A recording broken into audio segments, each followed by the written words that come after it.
Le lit révèle le vrai visage d'un homme. Tu peux jouer un rôle en société, porter un masque au travail, te la raconter entre potes. Mais dans l'intimité, face à une femme nue, tu ne peux plus tricher. Ton regard, ton souffle, ton rythme, tout parle pour toi. Et surtout, ce que tu fais quand tu te retrouves entre ses jambes. Donner du plaisir oral à une femme, ce n'est pas une technique. C'est un miroir.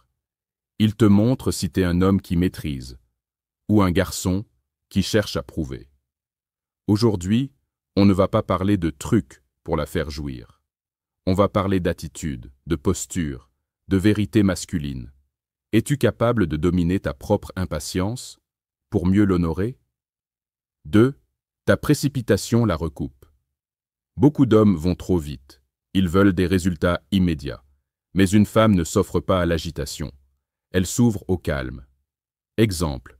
Tu commences à l'embrasser, tu descends trop vite.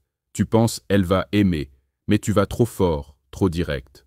Elle se referme sans même que tu le vois. Leçon masculine. La lenteur, c'est de la puissance. L'impatience est un manque de maîtrise. Marc Aurèle l'a dit. Sois comme le rocher contre lequel les vagues viennent se briser. Stable, inébranlable. 3. Tu cherches à la faire venir, pas à la comprendre.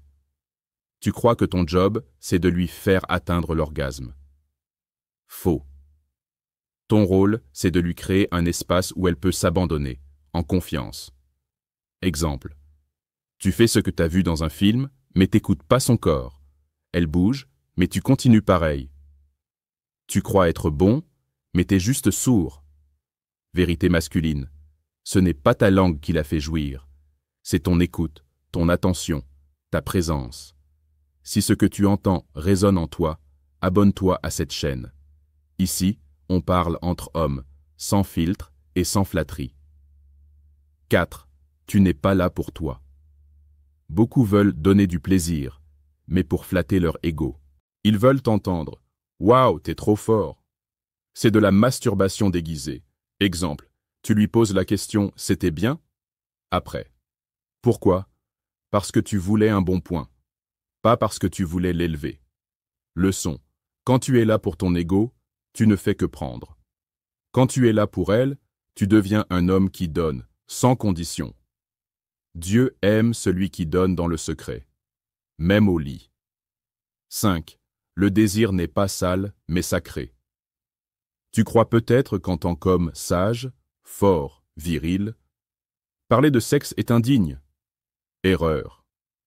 L'homme véritable reconnaît que l'acte sexuel peut être sacré, noble, puissant, mais seulement quand il est vécu avec conscience. Exemple, quand tu la regardes dans les yeux pendant que tu la touches, quand tu la respectes même dans sa vulnérabilité. Là, t'es pas un obsédé, t'es un homme. Vérité stoïcienne, ce n'est pas ce que tu fais qui est honteux, c'est comment tu le fais. 6. Tu dois laisser ton orgueil à la porte. Une femme sent immédiatement si tu es tendu, stressé, dans ta tête. Tu veux la faire jouir? Commence par calmer ton propre mental. Exemple. Respire. Sois là. Si elle rit, ne le prends pas mal. Reste digne. Reste homme. Ton calme est plus excitant qu'un millefeuille de technique. Leçon ultime. L'humilité, la patience, la constance. Voilà ce qui te rend puissant. Même dans le lit. Le sexe ne ment jamais.